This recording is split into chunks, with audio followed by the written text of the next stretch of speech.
Magandang hapon mga boss. So ayan, sa naghahanap ng Toyota Hiace na pang pamilya or pang negosyo mga bossing. So ito, available tayo. 2020 model na 3.0 turbo diesel mga bossing. Toyota Hiace mga boss. So ayan, kulay silver po yung ating unit. Then ending 4 naman po yung kanyang plate number. So Tuesday po yung coding.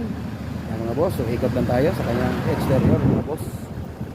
Ang gulong naman itong bossing is halos 100% pa.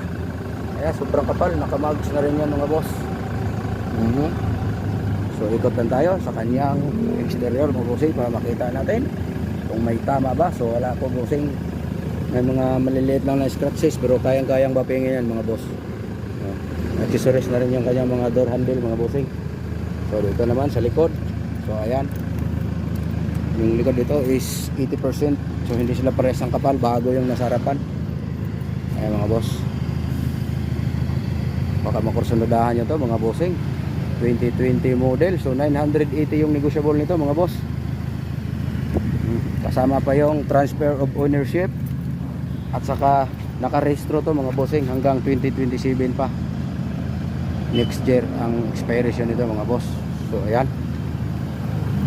pasok lang tayo sa kanyang interior. Ito naman yung kanyang exterior mga bossing. So baka gusto nyo po ng Toyota Hiace na maluwag, hindi lang pang pamilya, pang negosyo pa, o hindi naman kayo karamihan sa inyong pamilya, pwede pa kayo magpasabay ng kapitbahay. Alright mga boss, so ito yung kanyang interior. So mileage ito mga bossing is 74,000 km mga bossing. Ayan, as pinalitan na rin yung kanyang radyo mga boss. Oh, iba na. Alright, so mayroon pa siyang camera at napakalamig pa ng aircon mga bossing. Lamig, so naka leather na rin yan.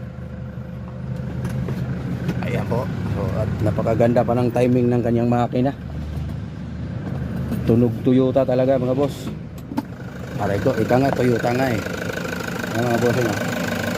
So wala pong late yung makina nito, wala pong history ng mangga mga bossing.